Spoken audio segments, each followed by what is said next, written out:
کچھ اور کرنا ہے۔ 18ویں صدی میں جن انگریزوں کی سرفروشی نے ہندوستان کو برطانیہ کی نوآبادی بنایا، ان میں لارڈ رابرٹ کلائیو کا نام سر فہرست ہے۔ 1743 میں جب کہ اس کی عمر 18 سال تھی، وہ ایسٹ انڈیا کمپنی کے ایک کلرک کی حیثیت سے مدارس آیا۔ اس وقت اس کی تنخواہ صرف 5 پاؤنڈ سالانہ تھی۔ یہ رقم اس کے خرچ کے لیے بہت ناکافی تھی، چنانچہ وہ قرضوں کے بوجھ کے نیچے دبا رہتا اور مایوسانہ جھنجھلاہٹ کے تحت اپنے ساتھیوں اور افسروں سے لڑتا جھگڑتا رہتا۔ اس کے بعد ایک حادثہ ہوا جس نے اس کی زندگی کے رخ کو بدل دیا۔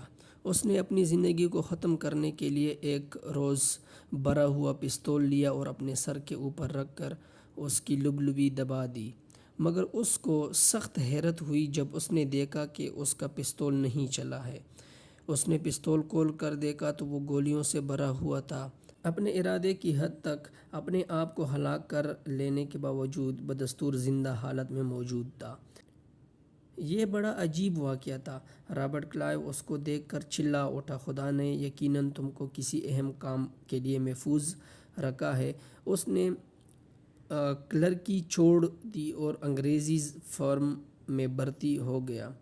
اس زمانے میں انگریز اور فرانسیسی دونوں بیک وقت ہندوستان میں قدم جمانے کی کوشش کر رہے تھے۔ اس سلسلے میں دونوں کے درمیان جنگ چھڑ گئی۔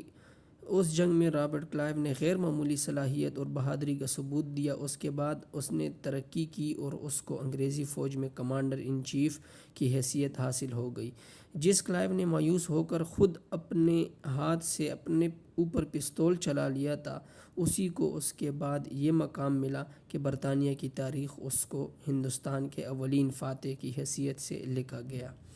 ہم میں سے ہر شخص کے ساتھ یہ واقعہ پیش آتا ہے کہ وہ کسی شدید خطرہ میں پڑنے کے باوجود معجزاتی طور پر اس سے بچ جاتا ہے۔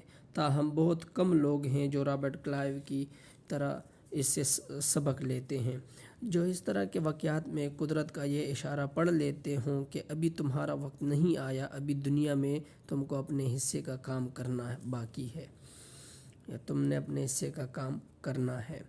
ہر آدمی کو دنیا میں کام کرنے کی ایک مدت اور کچھ مواقع دیے گئے ہیں۔ یہ مدت اور مواقع اس سے اس وقت تک نہیں چھنتے جب تک خدا کا لکھا پورا نہ ہو جائے۔ اگر رات کے بعد خدا آپ کے اوپر صبح طلوع کرے تو سمجھ لیجئے کہ خدا کے نزدیک ابھی آپ کے عمل کے کچھ دن باقی ہیں۔